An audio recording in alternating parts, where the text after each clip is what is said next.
Merkel Media. This was all circulating around the base that a giant had been killed, but no one was supposed to talk about it. I saw 3 long, bony fingers reach up underneath the door, curl up to grab it, and then disappear. When he came over to me, dude, he slithered over to me. And this giant comes out of the cave and they're all frozen. And he starts running and firing at this giant. Well, the giant moves.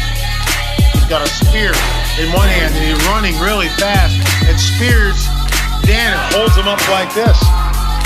Somebody yells, shoot him in the face, shoot him in the face. They basically decapitate him. Got closer.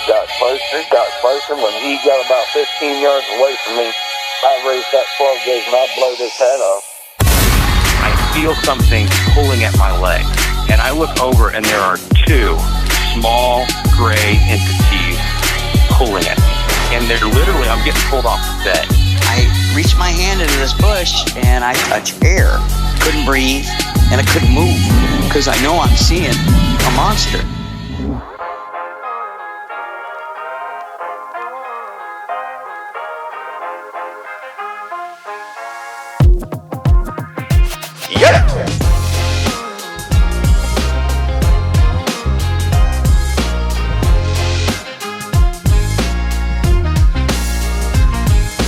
Welcome to the show, everybody listening to the Confessionals podcast. I'm your host, Tony Merkel. Thanks for being here. If you have a crazy, wild experience you want to share with me on the show, go ahead and shoot me an email. My email address is contact@theconfessionalspodcast.com. That's contact@theconfessionalspodcast.com.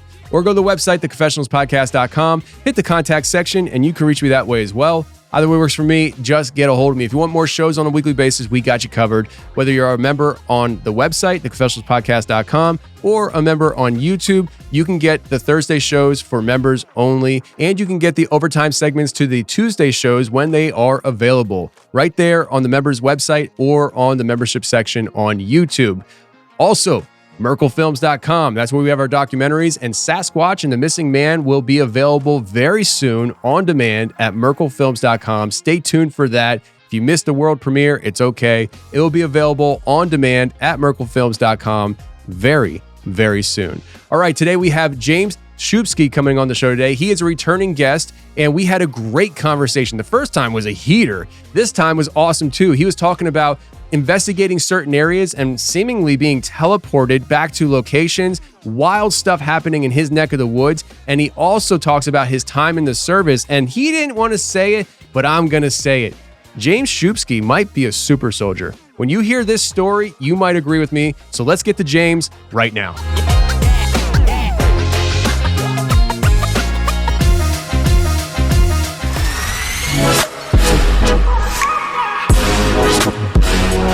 All right, today we have James Szubski on the show. How are you, sir? I'm doing great. Yourself? Man, I'm glad you're here. And listen, I just got to get it off the chest right off the start. I told you I was going to do this. Episode 591. You were on episode 591, and we called it the Secret Guardian of Hanford. And that episode was like, I remember sitting there thinking, I don't know if I've had this much fun doing an episode in such a long time. Like it was such a good episode. And I just feel like the audience didn't respond well to it because I titled it bad. And so I every once in a while, like, especially if I have a really good episode, sometimes I tend to overthink the title, and because I want to tell people what it's about and really kind of grab them with the title. Right. And looking back at it, I'm like, the Secret Guardian of Hanford. If people don't know what Hanford is, they probably don't even care if it has a secret guardian. And and then on the show art for it was a giant cat. I'm like, yeah, that doesn't make any sense to anybody. And so I just want to tell people the reason why James is back is because the first time I had him on, it was a really good conversation. So we're doing a round 2. And if you missed out on that first one, you got to go check it out. Episode 591, The Secret Guardian of Hanford. And before we get into today's conversation and stuff, maybe let's give them a brief overview as to what the Click-a-Tat Ape Cat is, because that's what they're getting into. So, as you know, my wife and I inherited businesses here in the Columbia River Gorge, which is southern Washington, forms the border between Washington and Oregon. And this is a huge paranormal hotspot. We came to find out, so we inherited these businesses. One of them is an outdoor adventure store. Right away, as soon as we started kind of getting ourselves settled, people started coming in and telling us all kinds of amazing stories about encounters with Sasquatch and UFOs and glowing orbs. And so we put up a big sign in the window. It said, "File your paranormal reports here," and gave the employees really, I think, very important instructions that we're going to take everyone seriously. We're going to treat them with respect. And in just a little over 2 years, we have now, I think it's 312 reports that have been filed at the store. And it's a amazing range of, like, spans the whole gamut. We've got ghost stories and portal stories, and the one that really kind of captured my attention, we have over 100 reports of an enormous, very mysterious black panther creature creeping around here in Cloaked County. And so, everyone describes a very muscular, very large, black furred cat. So of course we have cougars out here, but cougars are never supposed to be black. And so that's a weird thing. About half the reports explicitly state that the creature is enormous. And we're talking about 4 to 5 feet tall at the shoulder. So that's bigger than, way bigger than a cougar, which might come in at 24 inches, way bigger than a tiger. And in fact, the only creature that ever lived on Earth that matches that size is an Ice Age American lion called the panther atrox. This was an 1,100-pound cat that lived here in Washington State and supposedly went extinct 10,000 years ago. But yet we have all these reports of it. In fact, after I did the show with you, a guy came into the store because he had heard about this cat on your show. And he was up by Mount St. Helens, and he was driving home, and an enormous black cat jumped into the middle of the road, looked at him, then jumped over the guardrail and down a hill. He said that the cat that he saw was as tall as his Honda Civic. So that's 4.5 feet tall right there. Jeez. So tons of reports. Like I said, about half of them describe this enormous size. And then a very small percentage of them, about maybe 10%, describe that it has a face that looks like a monkey. So ape-like features. And so right now it's a huge mystery. There are some leads that have to do with some of the Native American traditions in the area and a race of supernatural panther protectors, sometimes described as looking like a black panther with the face of a man. And then there's also a really compelling story from the other episode that says that this creature may have escaped from the animal testing laboratory at the Hanford nuclear site upriver. And Hanford was a part of the Manhattan Project, so ground zero for America's exploration into the atomic frontier. And the story is really amazing and a lot of fun to talk about, as we discussed last time. And so we've got this huge array of really astonishing things that people are reporting. There's the gorge itself is 80 miles long. To the north, we're sort of bound by 2 stratovolcanoes, Mount St. Helens and Mount Adams, both of which, so St. Helens erupted in the 1980s. Mount Adams has been the UFO hotspot basically since the 1940s. In fact, some of the very first UFO reports in the country came from that area. And then to the south in Oregon, we're bound by Mount Hood, another stratovolcano, over 10,000 feet. And so the area is ruggedly wild, stunningly beautiful. We've got, 90 waterfalls on the Oregon side of the gorge alone. Some of those are 600 feet tall. We've got brooding and mysterious Pacific Northwest rainforests on the west side of the mountains here. We've got this dry and sort of austere, almost spiritual desert area on the east half of the gorge. And so it really spans this amazing set of climates and biomes. There's over 600 caves in the area, whitewater rafting, rock climbing, mountaineering, windsurfing. It's a true adventurous paradise. And so for a guy like me who has, I was a decorated infantry soldier, wildland forest firefighter, mountain guide, nationally certified search and rescue EMT. Like, this place is heaven. And then come to find out that it's populated by mysterious creatures and strange craft.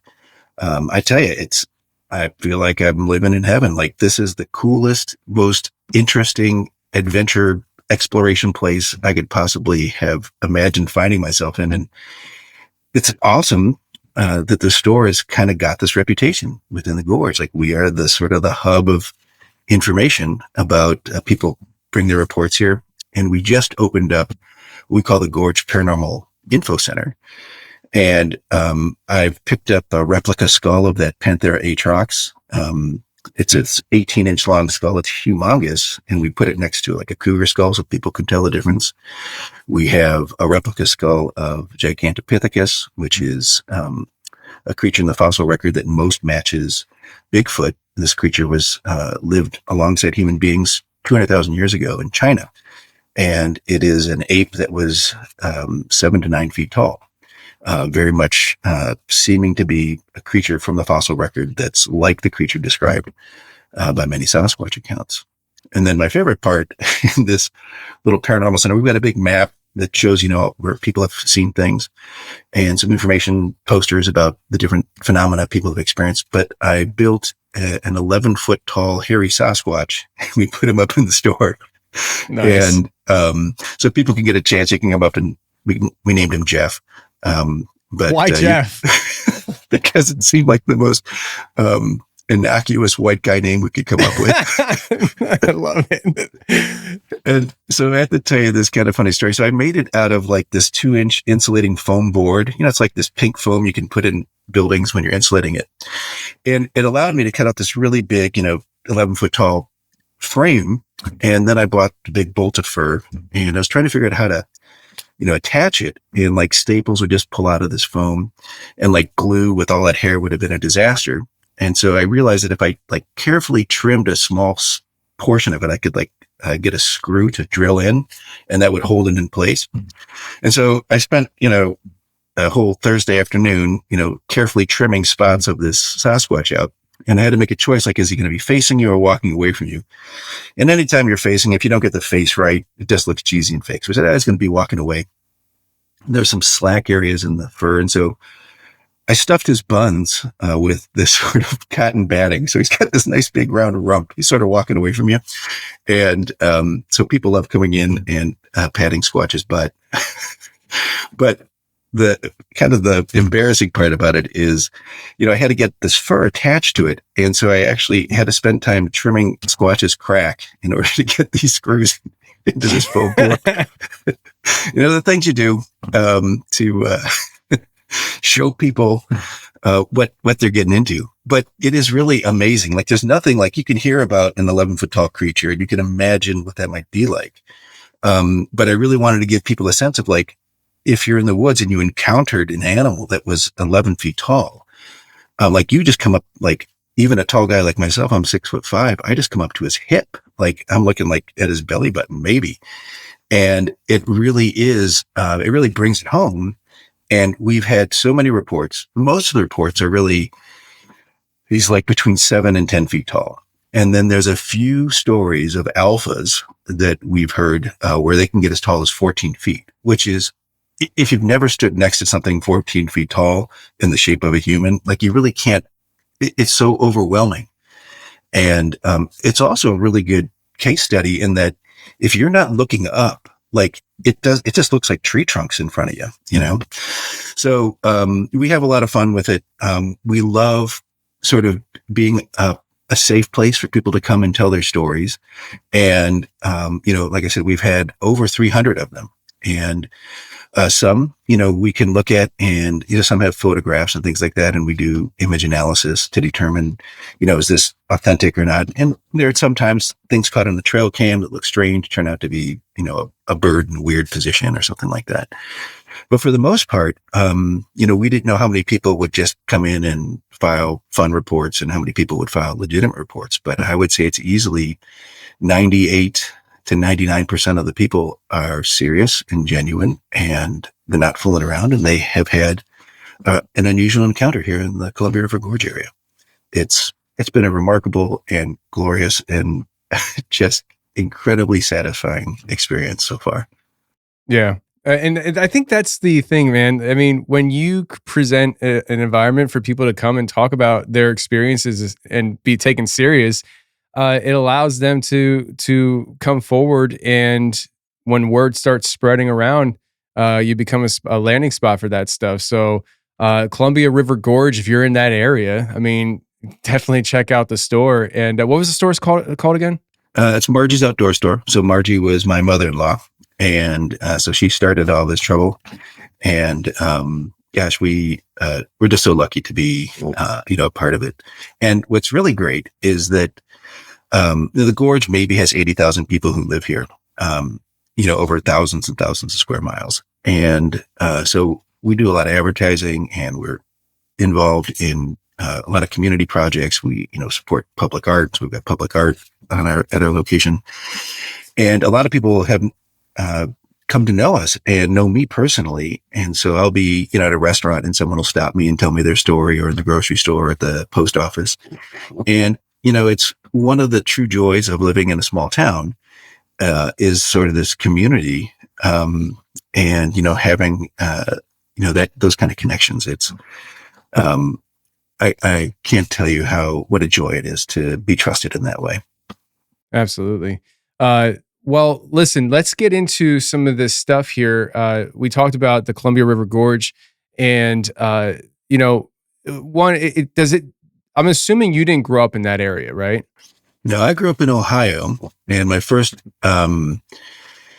real contact with the gorge was way back in 1988. I was a soldier stationed at Fort Lewis, and my buddies and I, when we weren't training in the field, we foolishly would head straight out to the field and go like rock climbing in the gorge and exploring the area. And it is, like I said, back then I was 19, and it was, coming from Ohio, just mind blowing, that there were these, glacier clad mountains, and you come to the gorge and there's these soaring like 600-foot tall cliffs, and you see things here that, every day I drive to work, I see deer and turkey and bald eagles, and sometimes we'll see bear running across the road, or skunk, like river otters.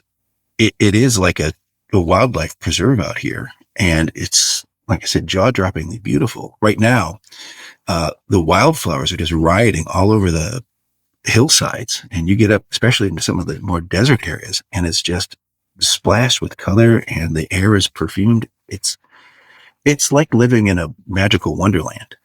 And so, yeah, came out here way back in 1988. And then we moved down here after Margie passed away about 3 years ago.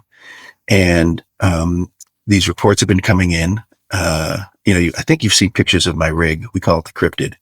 Yeah. And so when something recent or interesting comes up, I'll hop into the vehicle. And I mean, you'd absolutely need a 4-wheel drive to access some of these areas. And because we're talking about deep, thick forests, or, trackless deserts and things like that.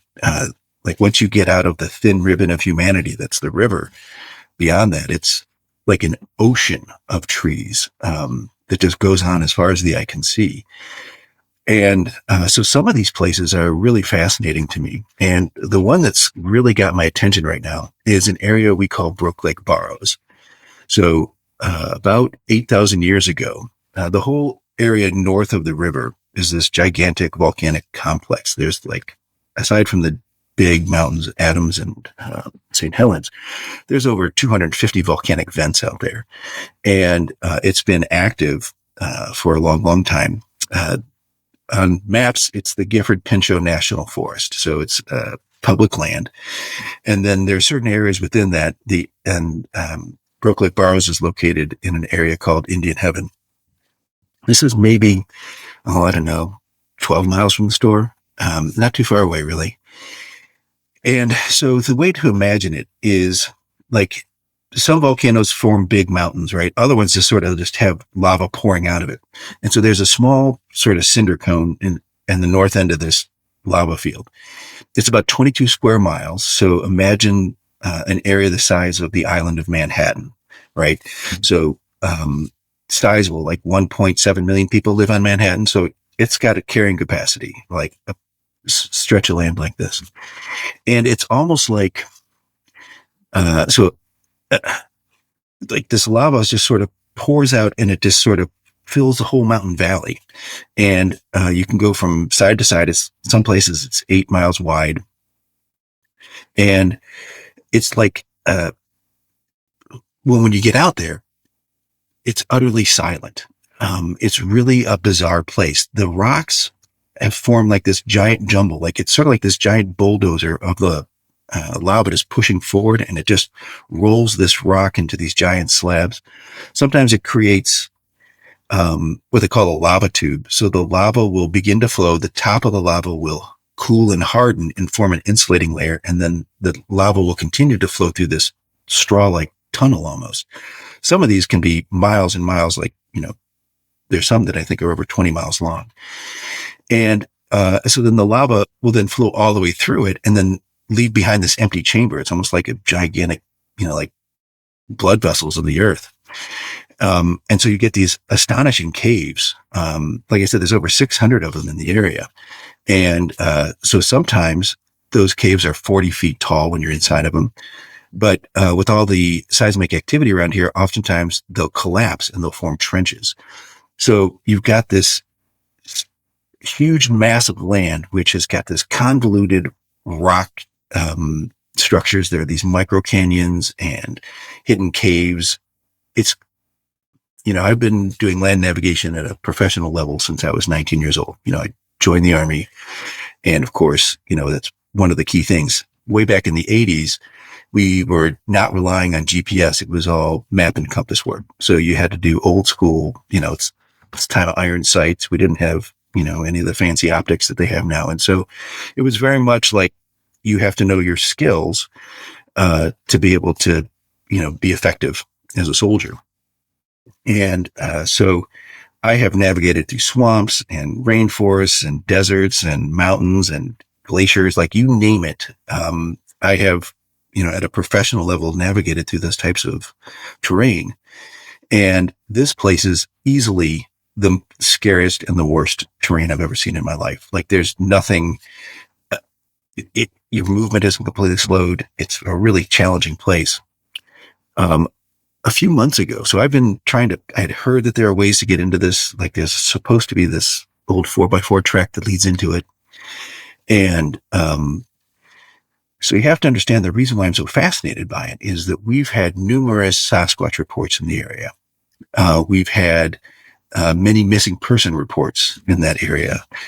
We've had strange UFO activity in that area. And so as I've been exploring it, I had this really astonishing, what I'd call a spatial displacement experience, where I was traveling and then somehow transported to a different location. Very unsettling. And so just kind of want to give you a sense that this place is, for me, my current, like I said, it's my fascination. The reason why is that compasses don't work reliably in this area. Cell phones absolutely don't work. You get GPS satellites. I've taken my drone out there, and the drone has trouble acquiring GPS satellites in the area. Local hunters are terrified of going in there, and they refuse to hunt in there. There are no trails save this one crazy 4x4 scratch that, maybe heads maybe a quarter mile into this thing. And it is a completely almost unearthly environment. It was laid down about 8,000 years ago. And so there's these forests have tried to form there, but it's a hard living. There's not a ton of water. And so they're kind of scraggly and weird. They're all covered with moss. The rocks themselves, you think about the Lord of the Rings movies. And there's a point at the end of the first one where they're getting ready to head into Mordor. And this is when the whole fellowship is together. And the dwarf Gimli talks about this place called Amon Wheel. And he says, it is an impassable labyrinth of razor sharp rocks. And that is exactly what this place is like. Like it is, it's almost impossible to describe it if you haven't been there. And so this has been sort of my focus. And like I said, I had this really astonishing experience out there that I can't account for. Like I said, having been a professional land navigator with the military, and then again as a search and rescue EMT, I am the kind of person that you call when someone else is lost in the woods. And to have had this experience, really kind of, it was very unsettling at first, and then kind of amazing that I had it. And I guess it might be helpful to talk a little bit about my military experience to give people some context. Yeah. So I joined the military when I was 19 years old, way back in 1988. And I specifically joined a special unit. It was an experimental unit called a cohort unit. And I was to be assigned to Fort Lewis and the 9th Infantry Division, which at the time was known as the Toys R Us Division, because it was the place where they tested new weapon systems, new vehicle systems. If they were doing something unusual with troops and training, like this was sort of the Army's sandbox to test stuff out. And they loved Washington State because it's got Fort Lewis, which is sort of in the rainforest part of it. And then there's this Yakima Firing Center on the other side of the mountains in the desert area. So you can train someone to be both, a desert warrior and a forest warrior here. And so it gave them wide variability. And so the idea behind this cohort unit was the Army had done studies, and they looked at situations where soldiers performed heroically. Like they charged a machine gun nest, or they dove on top of a grenade, or they did these things that seemed like it was completely counter to self-preservation. And they wanted to why do soldiers do those kind of things? What are the conditions that put the soldier in that place where he would do that? And they found it has nothing to do with your love of your country. It has nothing to do with how hard you train or the discipline of the unit.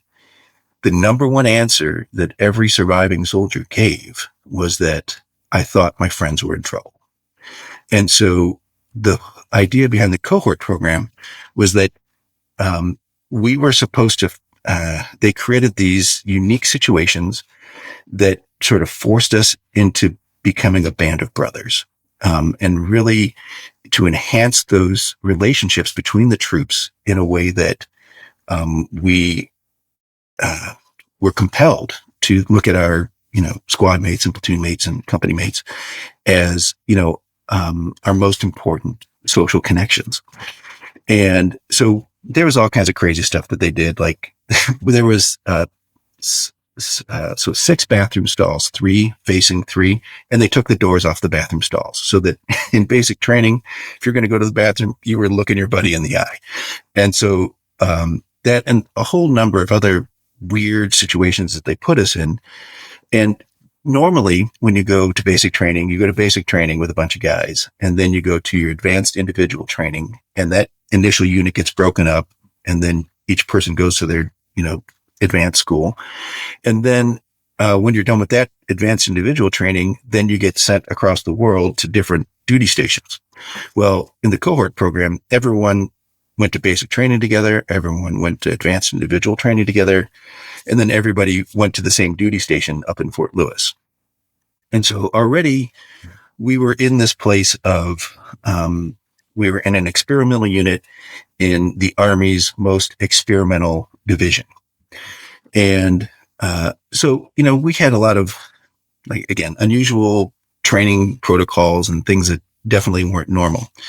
And we would always, were giving us injections of something. And I'm inoculated against, I think, 5 different kinds of plague and every jungle disease that's out there. And so you get a lot of shots is what I'm trying to tell you. And, back when I was 19, I joined the Army to be in the Army. I wasn't there to, half-ass it. I was there to, be a soldier and do all the soldier things. And so anytime there was something to volunteer for, even if it sounded like the lamest, maintenance duty, I would always raise my hand. I was always there to do whatever the unusual thing was. And I remember one time, you get a lot of shots, And one time they wanted me to sign certain paperwork before this one series of them. And, I don't even know what it said, but I was like, sure, whatever, hoo-ah. And you sign the paper, you get the shot.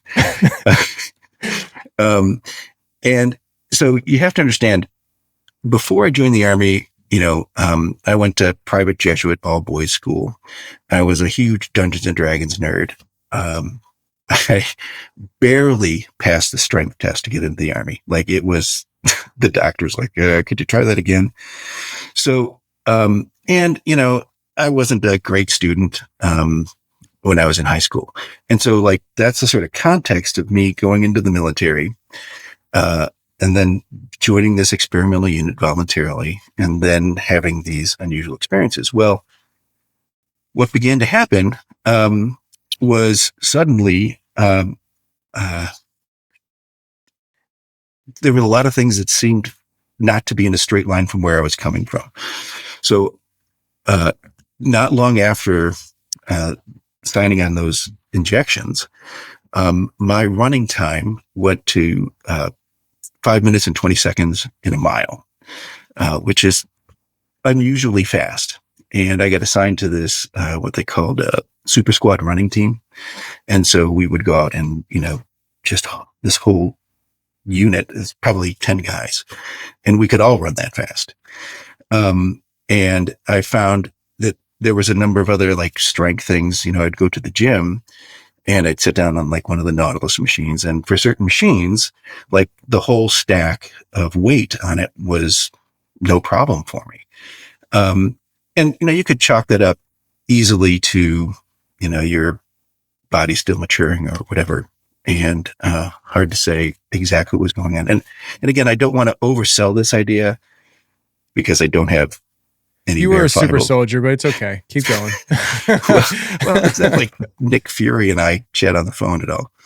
And then I think there was two, so like those are kind of subjective things, like, okay, well, you were running kind of fast and, you were doing okay in the gym. But there are two tests that soldiers take. One is called the skill qualification test. And basically they give you a phone book of information. It's, 8.5 by 11 and probably 3 inches thick. And it covers everything that a infantry soldier is supposed to know how to do. Everything from nuclear, biological, and chemical warfare, urban operations, identifying enemy vehicles, first aid, radio work, all the different skills that a soldier needs to know how to do. And so, everyone had to study for that test. And they told me that I got the second highest score in Fort Lewis that year. So there are, I think, 40,000 troops on Fort Lewis at the time. And in fact, they said, well, you got every answer right, except one of the questions that you answered had an answer that was more right than the one that you gave. And so there was another guy on the base that got that question correct. So there was this,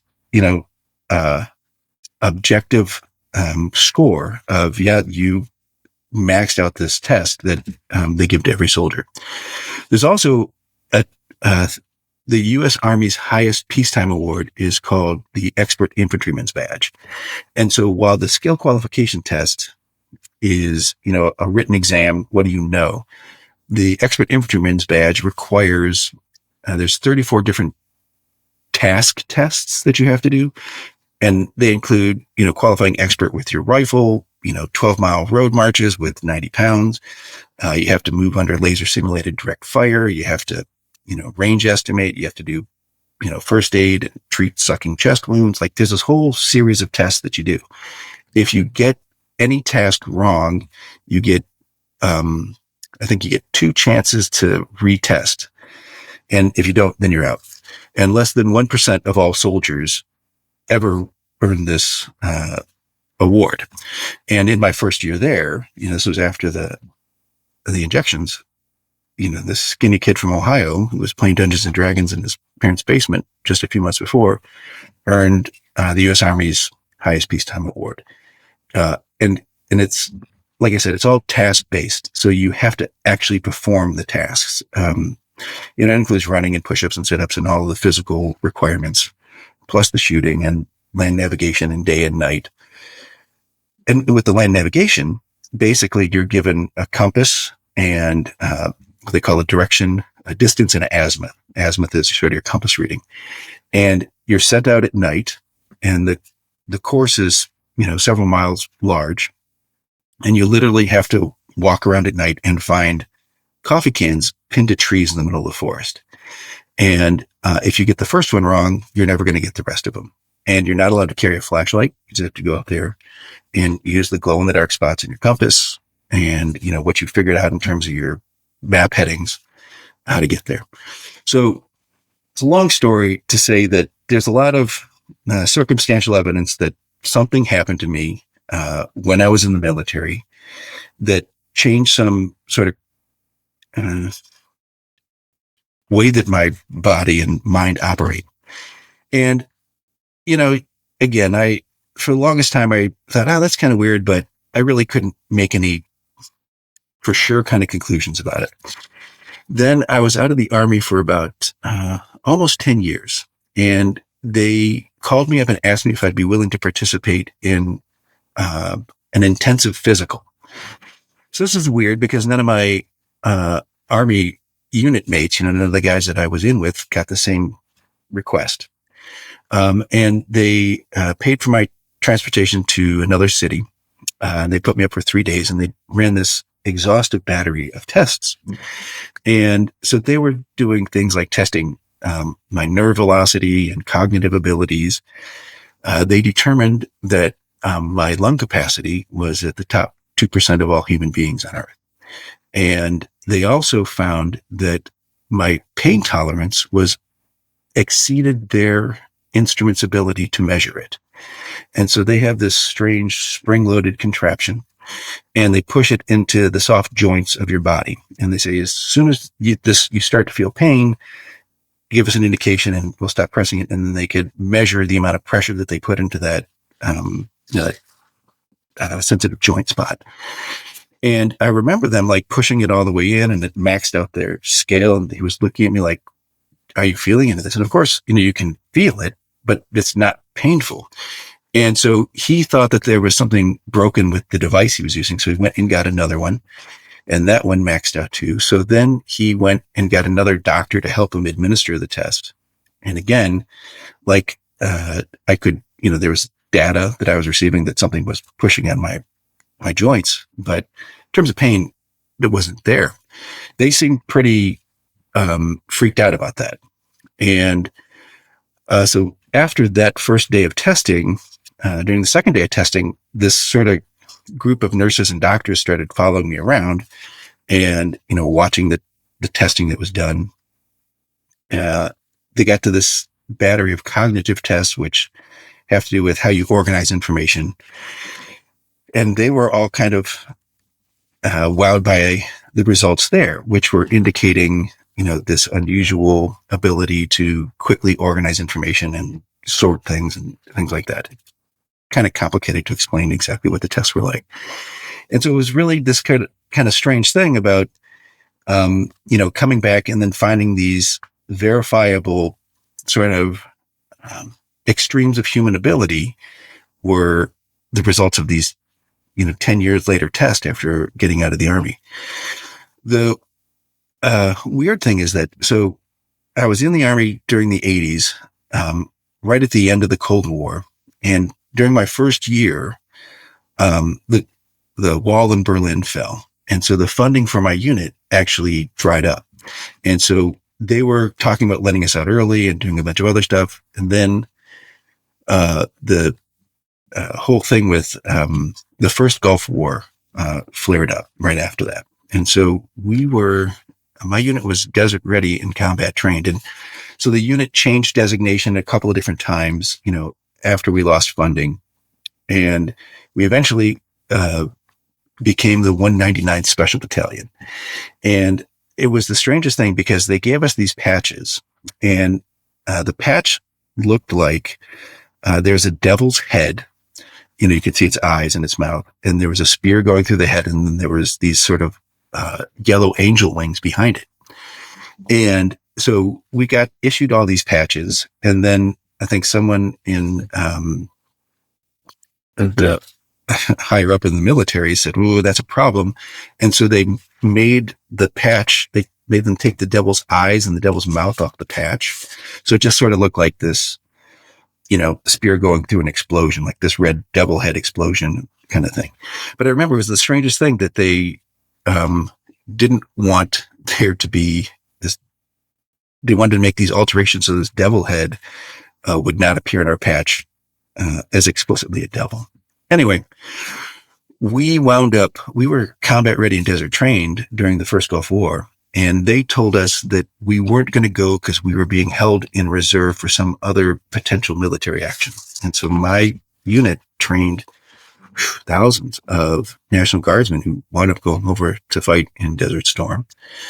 But for whatever reason, this unit, which was, like I said, combat ready and desert trained, we were not deployed with the explicit instructions that we were being held in reserve for some other potential activity somewhere else in the world. Never did find out what that was. Eventually, we won the Gulf War fairly quickly, and it was the strangest thing. I had a precognitive dream about having a meeting with my first sergeant, and in this dream, he said, "I've got 4 slots. I can let 4 of you guys go early. Leave your military contract early, but you need to give me a good reason as to why." So that was the dream that I had. And then 2 days later, that exact experience happened with the same soldiers that were in my dream. And I knew exactly what to tell them. I want to go to college and I've got this, the semester starting. And so I got one of the slots to get out early because of that precognitive dream. And so, it's one of those things where, even now I don't have any proof. Like, no one's calling me up and asking me to join the Avengers or anything like that. But there are still times, even now I'm in my 50s and, I'll go to the gym and have that same experience with a stack of weights. Or, I will, stupid little things like play a Sudoku game, like that numbers game where you're logically trying to figure out what's going on. And I'll set it to the highest setting and typically will beat 100% of all other users for speed on the most difficult setting. And again, I'm not trying to make any giant claim that I've got, some kind of legitimate super soldier thing or whatever. But there's a lot of strange coincidences that don't seem to make sense under other explanations. Yeah. Well, listen, you sound like Captain America. And so, I mean, when you started describing it, I was like, did they lay him down in like some weird pod where he grew and he comes out, he's like, I'm ripped. But I mean, like, it definitely sounds like whatever they put in you, it had a serious effect on you. And it's a lasting effect. So have you ever felt like there's a degradation of, ability, strength, intellect, or anything? Because I mean, you're saying you weren't great in school academically, and now like you're able to do things on a mental level that maybe you traditionally wouldn't have had the ability to do. Has there ever been any kind of reverse effect where you start feeling like you're getting dumber or something?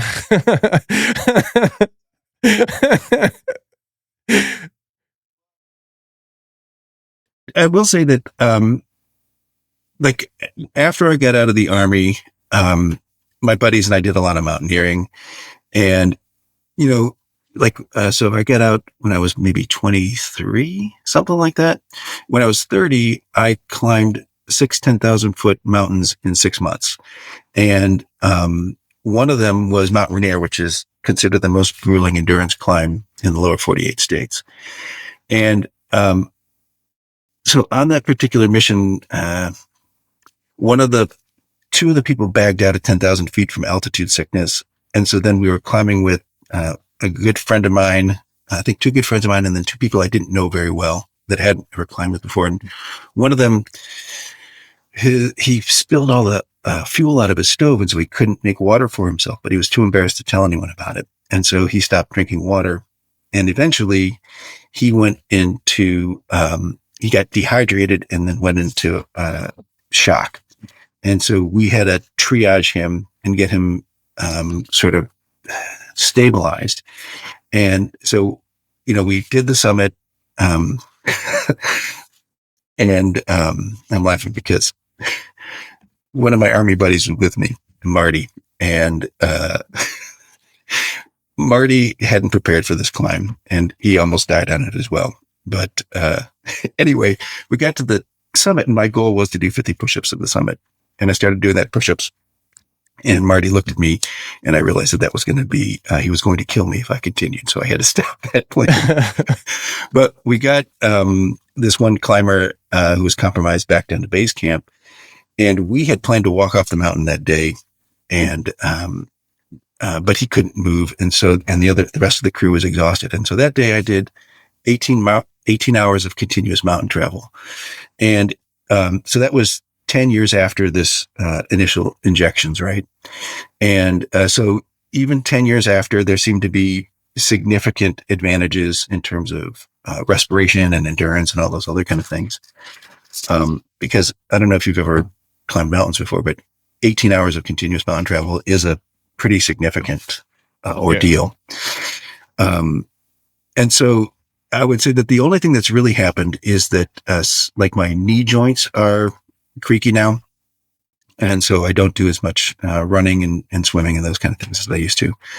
But in terms of cognitive abilities, throughout my career, you notice, so one of the primary benefits is being able to take a vast field of information and condense it down into the fulcrum of what's the most important thing.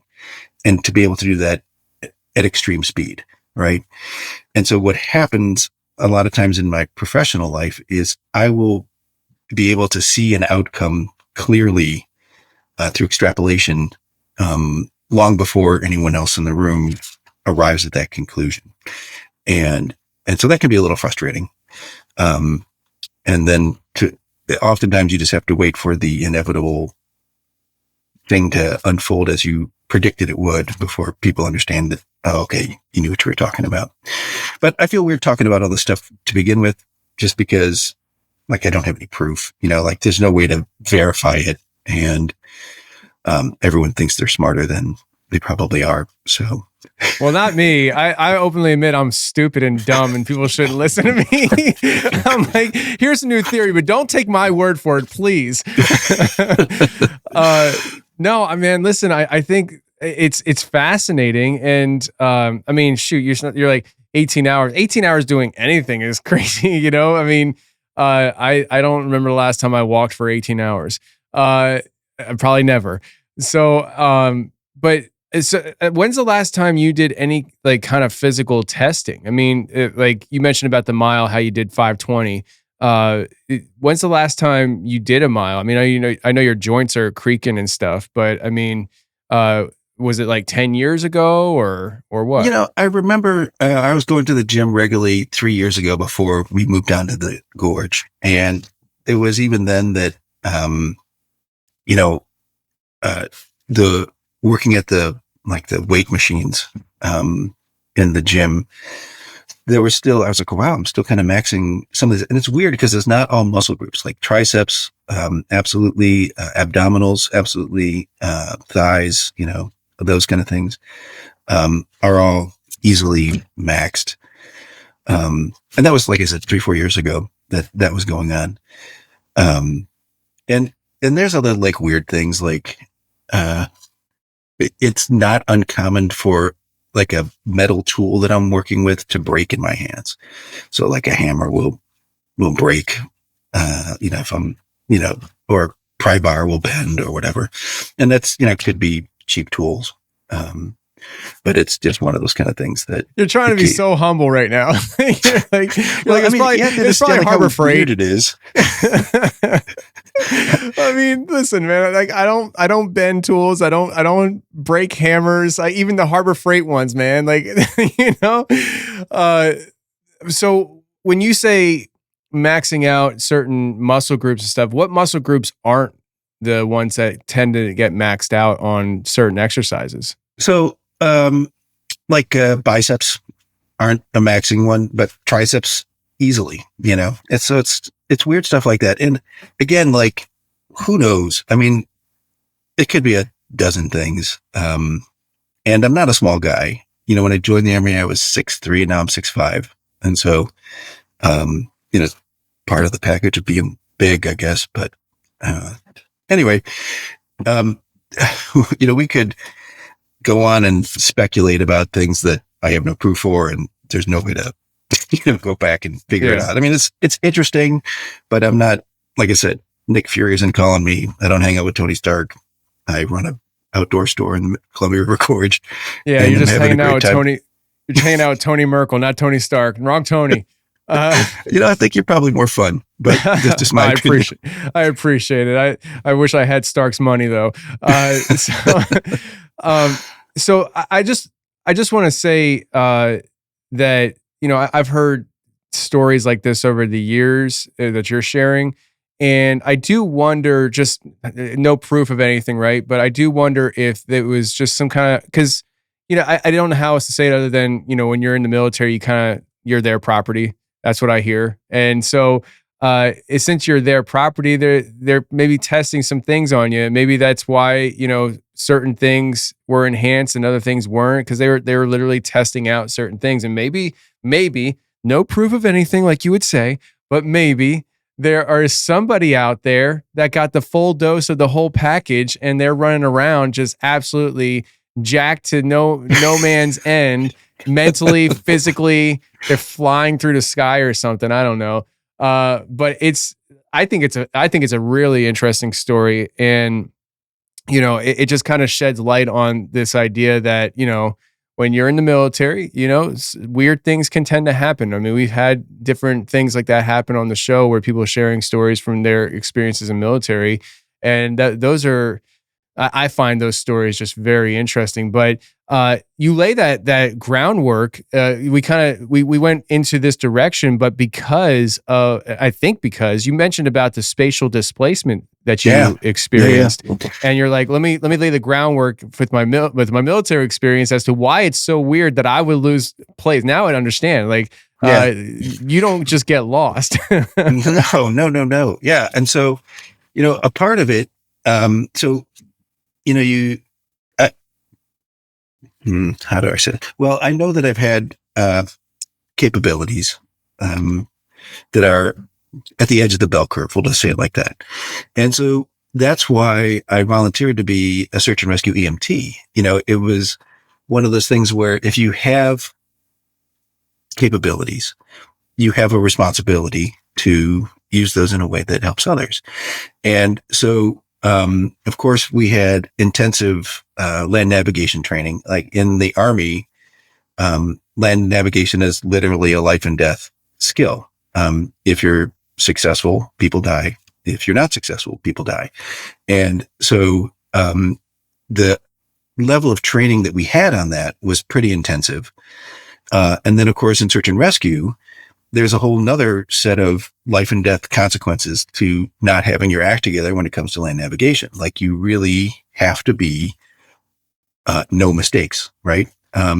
You can't be out there trying to help somebody else and get yourself into trouble to a point where you need rescue yourself, right?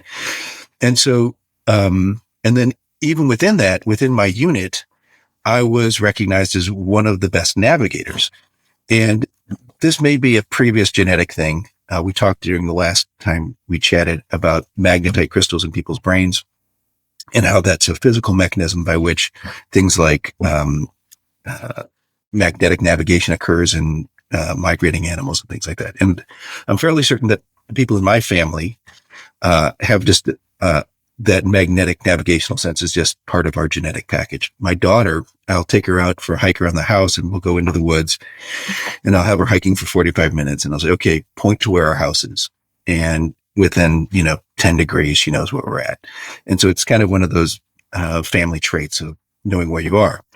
And so because of that, I was often put in the role of navigator on, training missions, and then in search and rescue, obviously the same thing. And there's a number of things you do when you are an experienced land navigator. Like, you're keeping a pace count, you're setting down sort of mental markers about where things are. You're building mental maps. You're keeping an eye on where the sun is at. So there's this whole constellation of like background routines that are running always when you're in the forest. And so because of that, I literally cannot remember a time that I was lost in the woods, in the wilderness. Like I've always known where I am. And more importantly, if there's ever a place that I've been, I know it, right? Like it's sort of like if you've seen a face before, like you recognize the face. Some people are really, really good at that. Others less so. For me, that's what it's like when I'm in the wilderness. Like I always know if I've been in a place before and which direction I approach it from and which direction the exit is and everything else. Like that's just part of the package, right? So, paint a little more of a picture of like just how mysterious this area called Brokeleg Burrows is. So back in 2014, a guy named Chris Zitzowitz was out with a friend of his, and they were looking for caves in Brokeleg Burrows. On some maps, the area is called the Big Lava Bed. So if folks are looking for it, it's in between Mount St. Helens and Mount Adams, about 7 miles north of the Columbia River. And so they were out there looking for cave entrances, and they got separated by about 20 yards. And then Chris vanished from the face of the earth. Not a single clue has ever been found as his whereabouts. And so this gets kind of really weird. So he went missing. His partner called the sheriff's department immediately. They immediately began a search.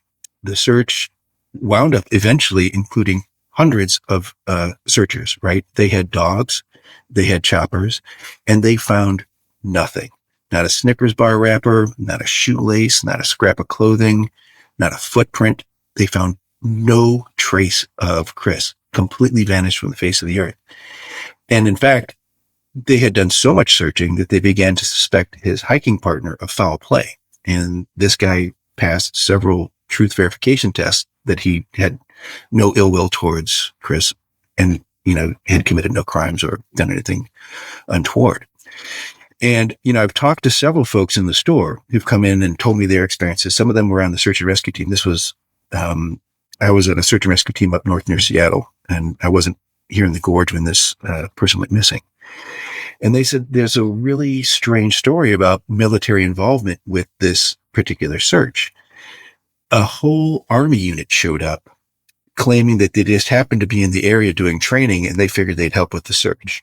Now, I've been both a soldier, a ground pounder, one of the guys that would have shown up in this particular scenario, and I've also been a search and rescue guy. And I can tell you from a search and rescue perspective, I've been on dozens and dozens of missions.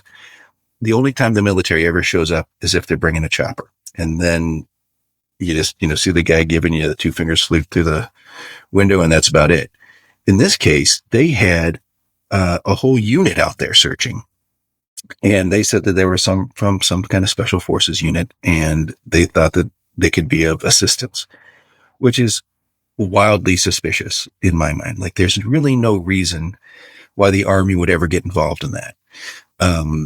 Typically, my unit, we wound up fighting forest fires in Yellowstone back in '88, but that was because all the forest fire fighting units were exhausted at that point. And that was when Yellowstone was on fire and it was a huge disaster. And so we got sent out there to help out with that effort. But you never deploy the Army for a civilian person missing. Like that's just one guy. It didn't make any sense.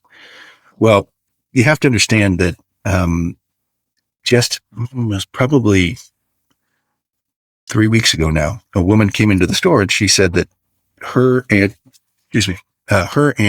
8 of her friends, so 9 witnesses, they were laying in a field just south of Brokeleg Burrows, and they were watching. This is September of 2023. Yeah, they're watching shooting stars, and then they see these 2 lights that look like satellites, so 2 white spots.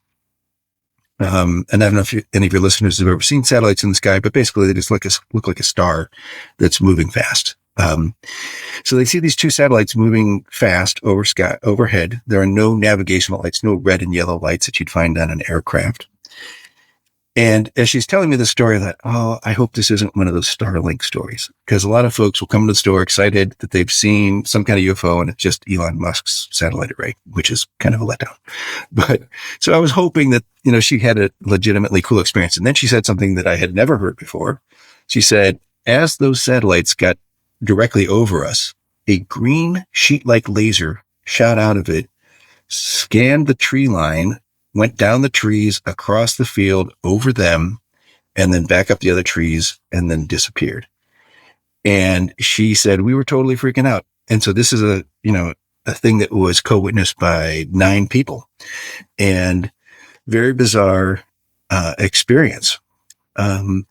So we started to investigate what was going on with that. And it turns out that there are some LiDAR mapping missions, right? So the Washington Department of Natural Resources will use LiDAR, which is a kind of radar that allows you to see things, terrain without the vegetation on it. And so I called up those guys and I said, hey, did you guys have any missions last summer in this area? And they said, well, no.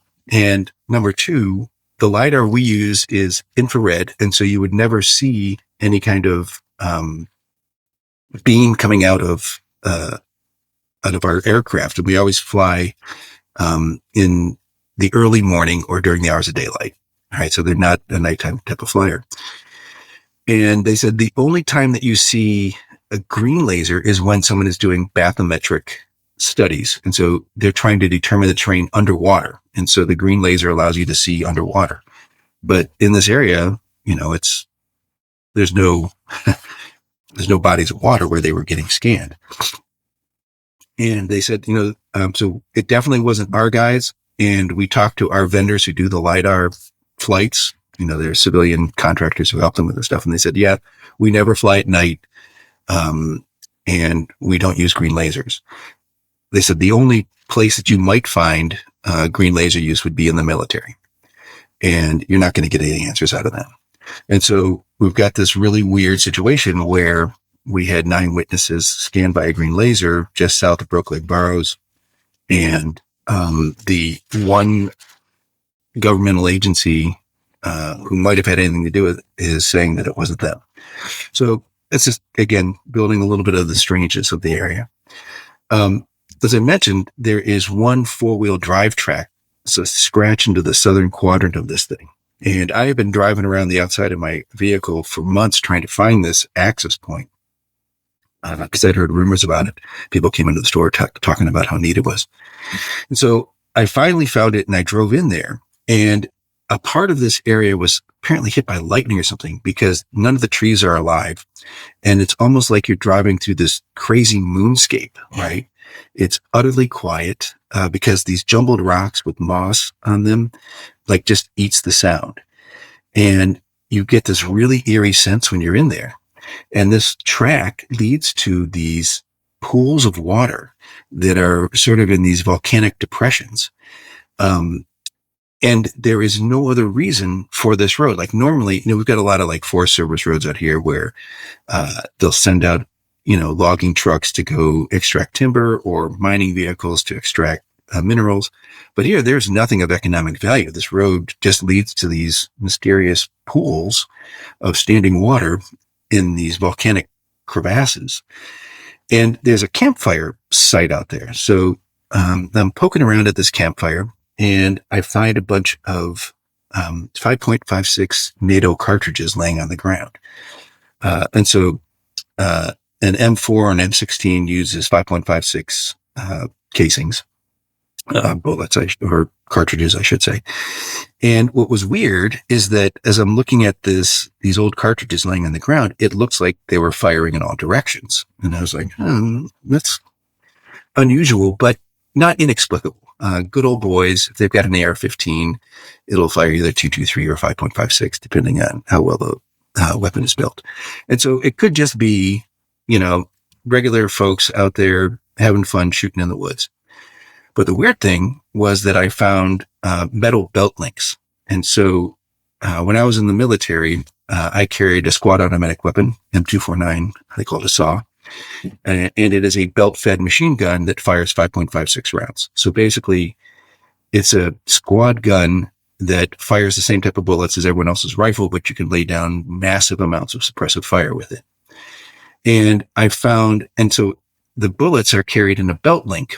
So they have these metal links that holds the bullets together. And then once you fire them, the links fly apart. And I found a handful of those belt links in and amongst these 5.56 empty spent cartridges that looked like they had been fired in all directions. And so that's really kind of what made me start scratching my head, because no civilian in the United States is allowed to carry, own, or use a belt-fed machine gun. And here we have apparent evidence that there was some type of military activity going on here, firing belt-fed machine guns in this strange volcanic spot. So again, completely inconclusive evidence. I can't really say anything else about it. There could be a dozen explanations as to why that was there. But to me, one of those things that you put in the column of, okay, something may have happened here and we don't know quite what. So to get to my personal experience, I was out there and there's a road that goes alongside of this thing. And it's almost like, like if you go to like a wildlife park and the road drives and you can look in and see all the critters, like it's sort of like that, where there's this road and it's a deep forest road. So like there's no other cars on it typically. And then you can see like these crazy crumpled up rock formations and these strange slabs and all of this utter wildness that is the Brokeleg Burrows. And I wanted to get some drone footage in there. And so I parked my car and I walked 200 yards into Brokeleg Burrows. And rough terrain, you couldn't put two steps in front of each other without having to change the position of your foot. And it chews up boots. Like it will eat a boot sole and you'll have to get them replaced if you spend any amount of time in there. And I found this trench. So this is again one of those lava tubes that the roof had collapsed and you get this really cool trench, probably running 60 yards, right? And so I flew the drone up and down this trench a bunch of times, trying to get that GPS lock, not getting a GPS lock. And then at the south end of the trench, the drone hit a branch and fell to the ground. So I went down there, picked up the drone and figured I'd do a little more exploring, see what was going on deeper in Brokeleg Burrows. So, in order to understand this spatial displacement experience, I'm going to try to set up some basic landmarks. So imagine that I am standing in a trench. We'll call it trench 1. And I'm starting at the south end of a north-south trench, right? So I walk to the north end of trench 1. I take a left turn 90 degrees. And now I'm going to go deeper west into Brokeleg Burrows, see what else is out there, right? And again, now this is a place where we've had these reports of Sasquatch footprints, vocalizations, trees getting knocked over. We've had Chris Zitzowitz going missing. We've had this strange military presence, both during his search and apparently over at the pools, which are a couple miles south of where I was at the time. And I walk 300 yards west, right? So I took this, went from south to north, turned west, walked 300 yards west. And then I find another really cool trench. And I think, oh, well, I better fly the drone here. And so I'm flying the drone and I'm there for about 5 minutes. And I look over my shoulder and I see my car. So, well, wait a minute. How can that possibly be? I should be 500 meters away from my car. And here it is 150 meters away. What the hell happened? And then, like waking up from a dream, I realized that I was at the south end of trench 1. So the place where I had started from, I thought that I was 350 meters and probably 110 degrees different direction than I was. And I have no idea, no clue, it's a seamless mental edit of how I got from what I thought was 300 yards deeper west into Brokeleg Burrows to being bounced back to place where I started at the south end of the first trench that I had walked through. Completely blew my mind. So utterly discombobulating. I can't even explain to you how for a guy who always knows where he is in the woods, always knows how far I've traveled in a particular direction, to suddenly find myself in a place that I had already been with no recollection, no even beginning of a clue how I had arrived back in the place where I had started. And even crazier, I was standing there, literally flying the drone up and down a place where I had already flown that drone, like had already paid attention to this landscape and having no idea that I was back at the place that I already was. Like, again, the only reason why I told you that whole story about my military experience and my search and rescue experience is to let you know that it's not some noob running around in the woods mistakenly getting lost.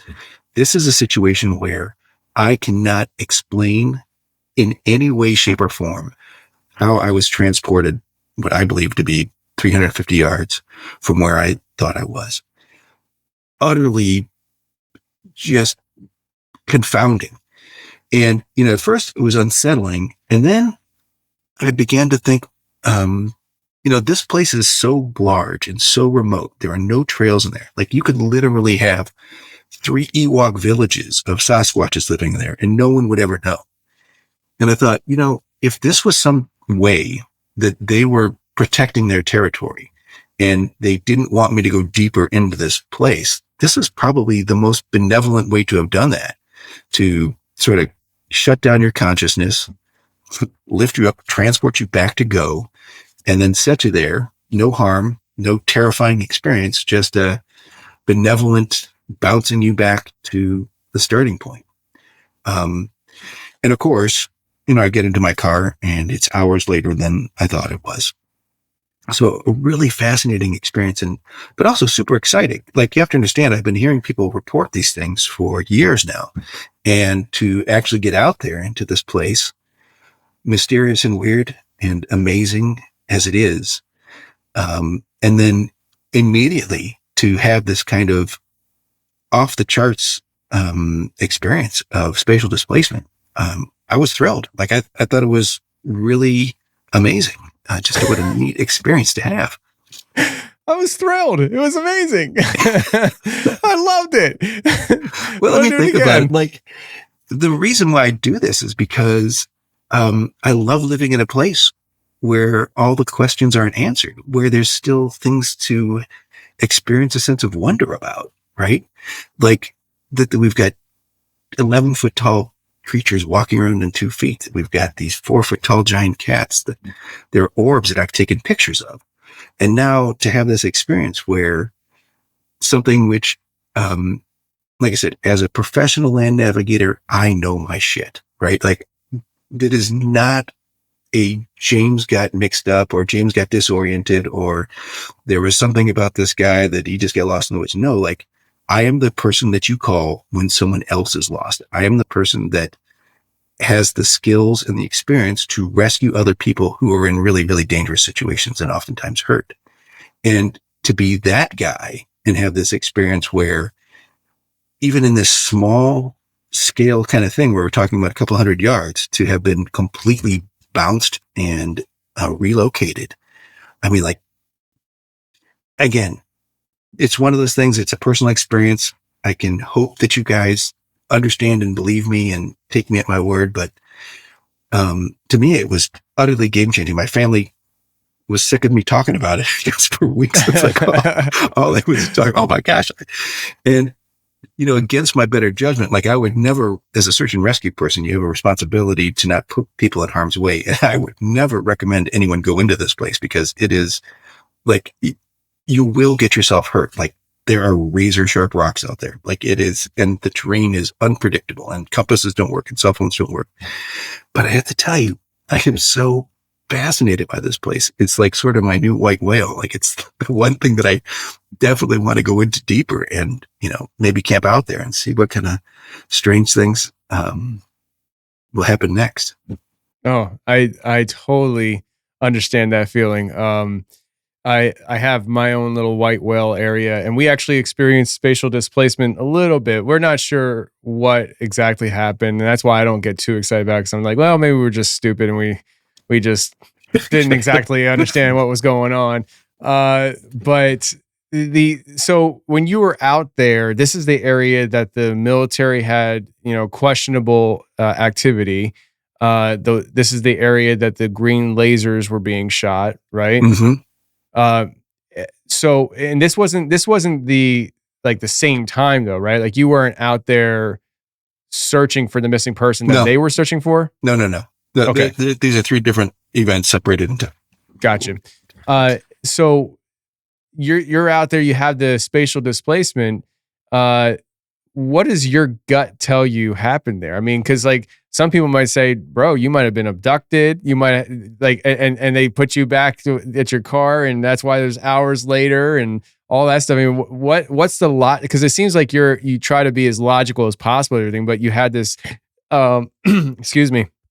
I just choked my own spit there. There's a first for everything.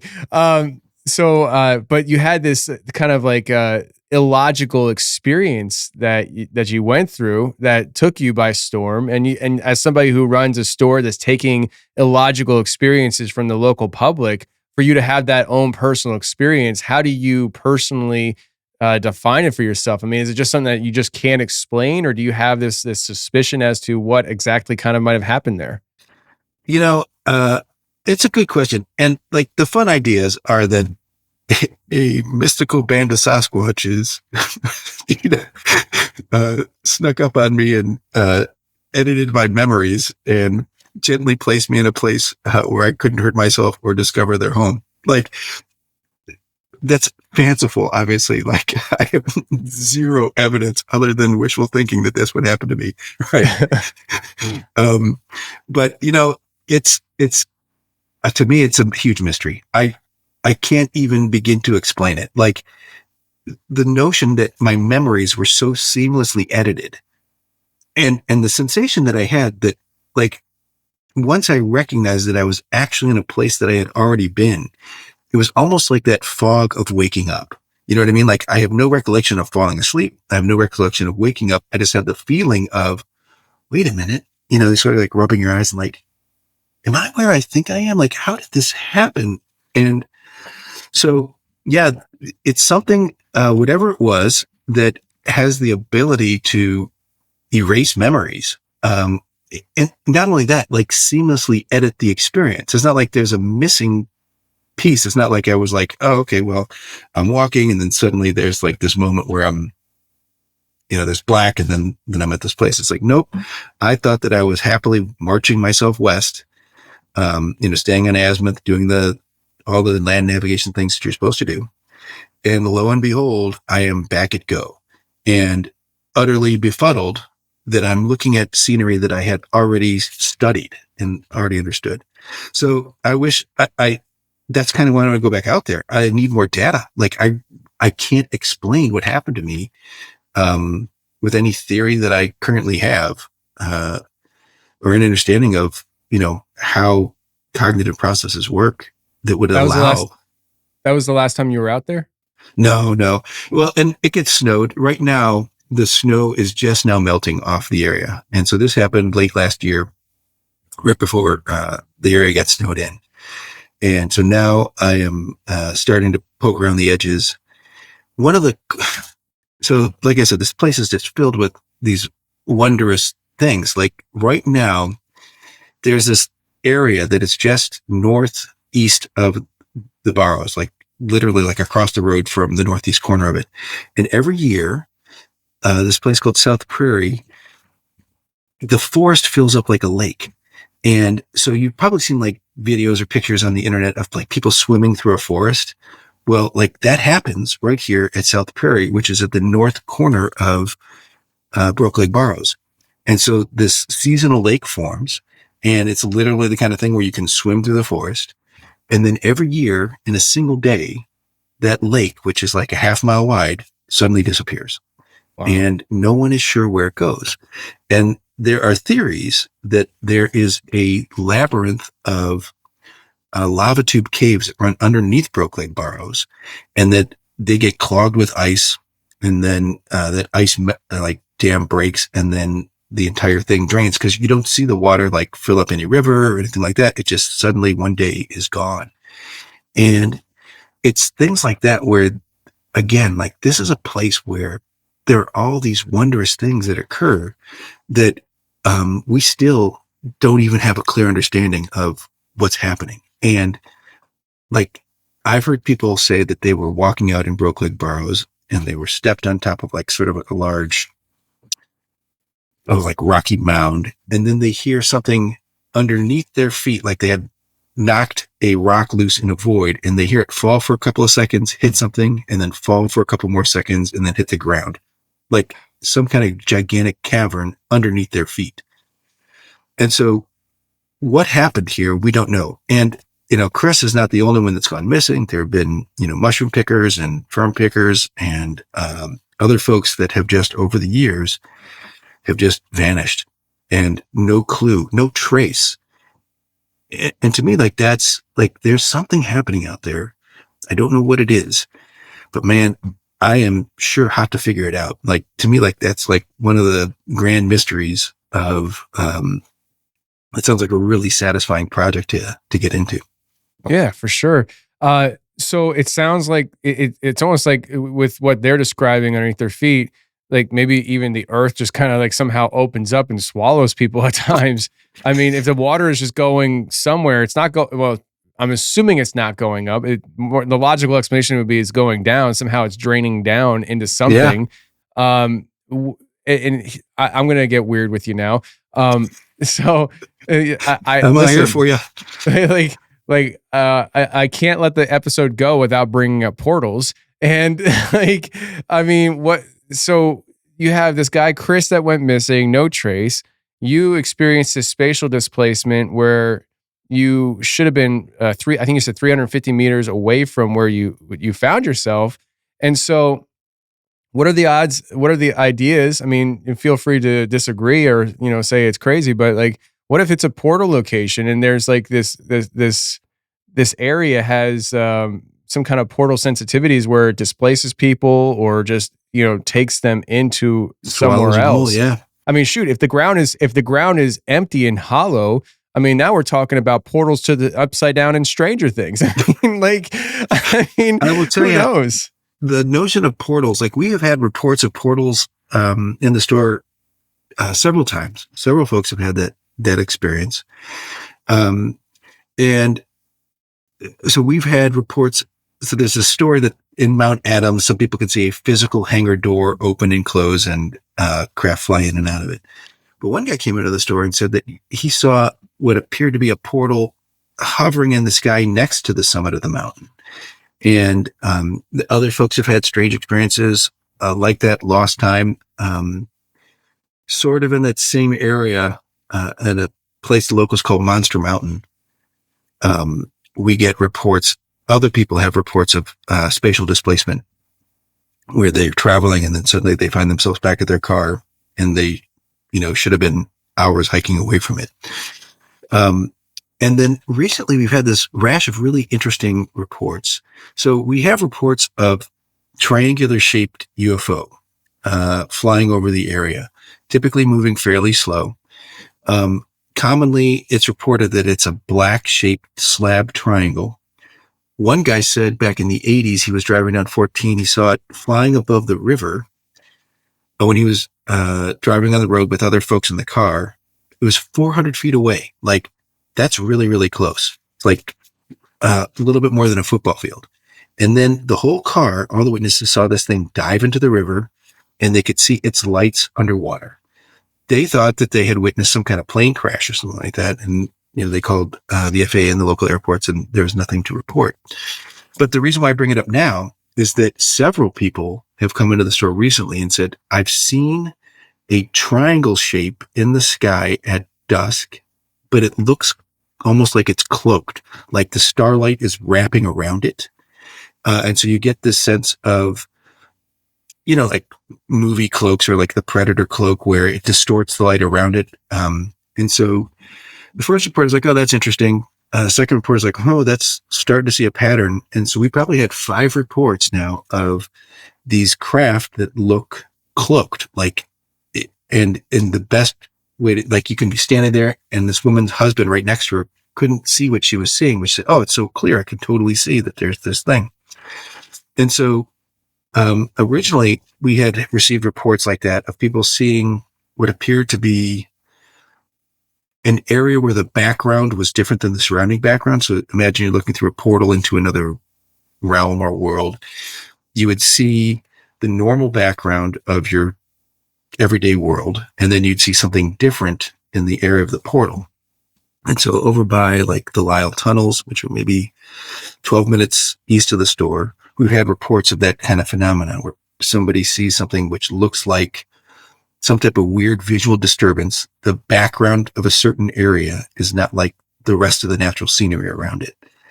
And I still don't know whether the phenomenon of cloaked craft is related to this phenomenon of what appears to be a portal. You know what I mean? Like some type of thing that you can walk through or be a place of transport. Now, I will say that there are numerous, they look like rock nests in the area. And these are found both on like Wind Mountain and over by Horse Thief Butte. And it's said that the first peoples who lived here, you know, in prehistory, would create these rock nests, and kids as young as 12 would go to these places on vision quests. And so you'd sit in your rock nest exposed to the elements, and you'd wait to be visited by your spirit animal or be transported to another realm. And so like that kind of thing has been going on here for thousands and thousands of years. And there is archaeological evidence all over the place that the first inhabitants of this land were having these extraordinary encounters, by simply creating a space, confined space for themselves, and then, waiting for visitations. And, you know, the tales are wild when you look at the, you know, the anthropological studies and the sociological studies of the people who recorded the Native American traditions and stories and things like that, of people seemingly going on these wild adventures in realms that are similar to our own Earth, but in many ways very different. And so, like I said, all I got for you is there is more mysteries here than I have answers for. You know, there seems to be hot spots. Let's just keep it in our country that have this kind of stuff going on. And I feel like you and I are very similar in that sense, where we live in areas that have mysterious things going on. I mean, Tennessee has a lot of stuff, but like East Tennessee, East Tennessee where I live has the Smoky Mountains. Where you live has mountains. There's something to do with mountains, and even into ancient texts, you know, like even in the Bible, it talks about fallen angels descending on Mount Hermon. And like, there's a lot of talk and idea of portal locations, mountaintops, things like that. It's very fascinating. I want to end on this final question. I'm very serious about this question. If there was a portal that opened up, would you walk through it? Oh, definitely. I love you. See, you and I are just the same. Like, I love it. That's great. I mean, it. I've spent a lifetime of training and preparation, right? And so, part of what's so exciting to me out here is, you know, like there's a point at which, like, you could have your 10 out of 10 experience climbing a mountain, but then you have one experience saving someone's life, and your former 10 out of 10 becomes a 5 out of 10, right? Yeah. And so in search and rescue, like, it was like rediscovering the wilderness when I was out there doing work to reunite families and to save lives and to bring closure to families who had lost loved ones in the wilderness. And I'll never forget, like, it's sort of like having amazing outdoor experiences of me just going there was sort of there was diminishing returns. And then to join search and rescue and to save lives and to help people, like it sort of renewed my love for the adventure of where you've got something that you're doing that has meaning and purpose, right? And Now that I'm here in the gorge and there are these true mysteries that are arising and they're like in my backyard, and I'm fortunate enough to be trusted with people's stories and get a sense of like where some of these things are.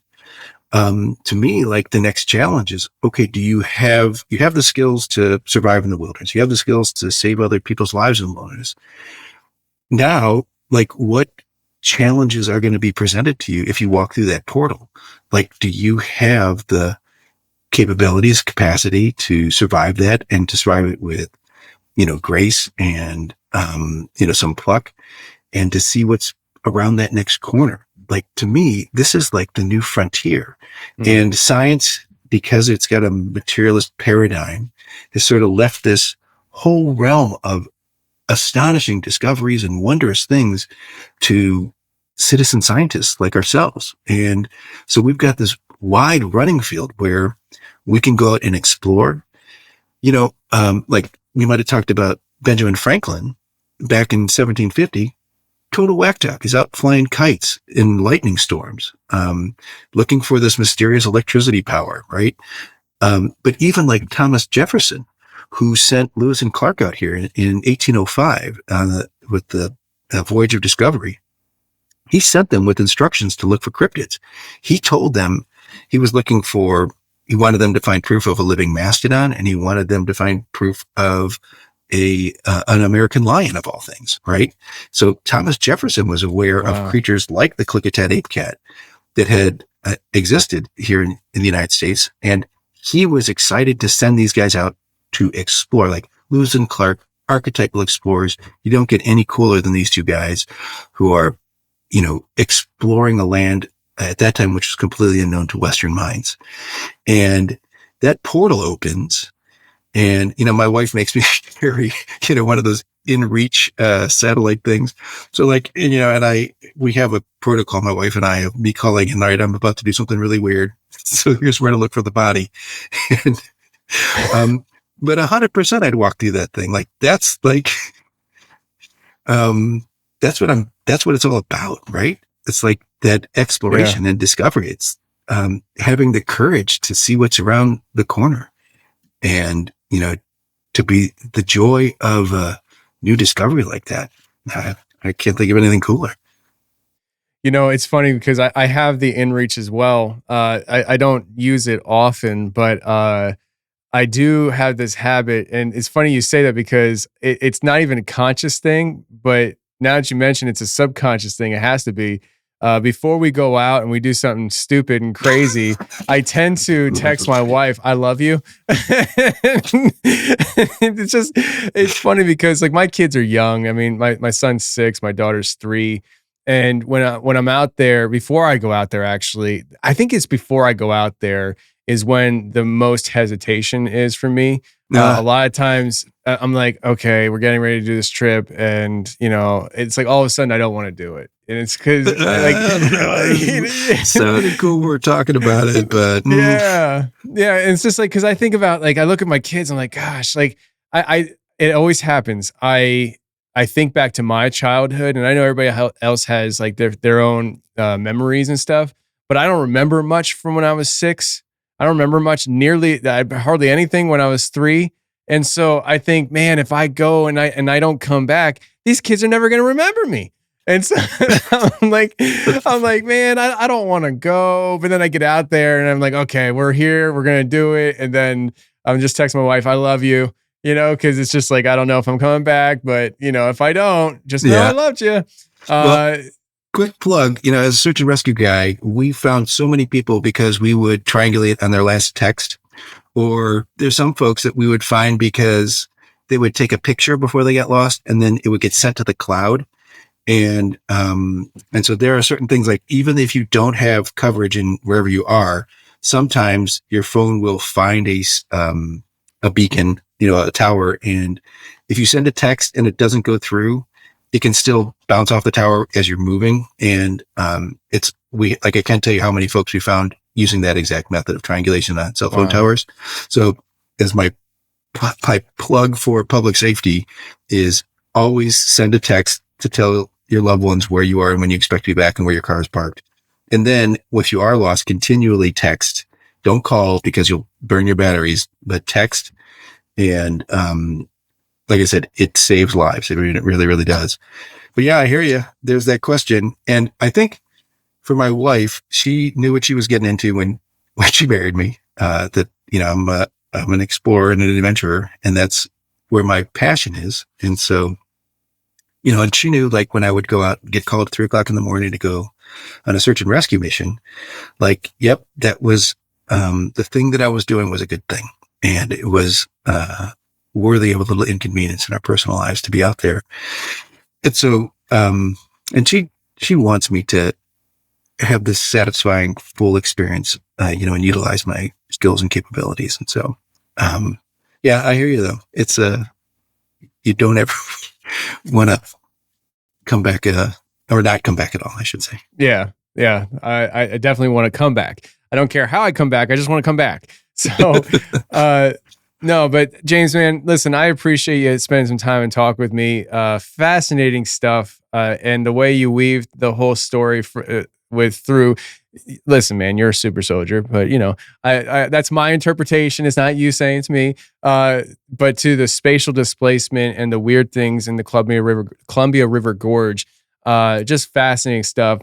People that listen right now that maybe are being introduced to you the first time, let them know where they can find the store and, if they want to come and report the bizarre stuff or check out the outdoor store and all the good stuff that's going on in there. Sure. So my store is located in Bingen, Washington, which is about 60 miles east of Portland, Oregon. So if you're headed to the gorge, fly into the Portland airport and head east down the gorge about 60 miles. And we're right across the river from Hood River, Oregon. The Hood River is a popular vacation spot. You can go to margiesoutdoorstore.com and you'll see some information we've got up there about some of the things people have encountered. There's also our forms we've got an online form to fill out a paranormal report. We're posting more and more on social media about some of the reports we're getting in the store. So it's going to be Margie's Outdoor Store on Facebook, on Instagram, and on YouTube are the primary places where we post. Yeah, I'm looking at the website. It's got to be one of the few outdoor stores that has a paranormal section, which is awesome. I love it. And, you have a spot here, file your reports so people can just do it online as well. But definitely recommend going in and checking it out. James, man, it's always a pleasure. It's a joy. You're my favorite.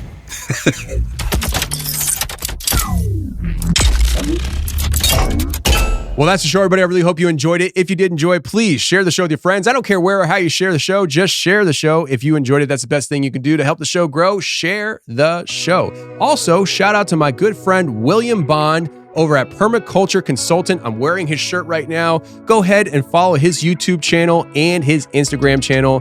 Thanks in advance. See you next week. And until then, stay safe, take care, and remember, the truth will set you free, but first will piss you off. I almost forgot that part. Bye. Thought my old motto was a VA. I was working 4 cylinders to death. Put it on me, no teammate. Dreams running on fumes, no rest. You could bargain for my soul for a mention and a couple billboards, no less.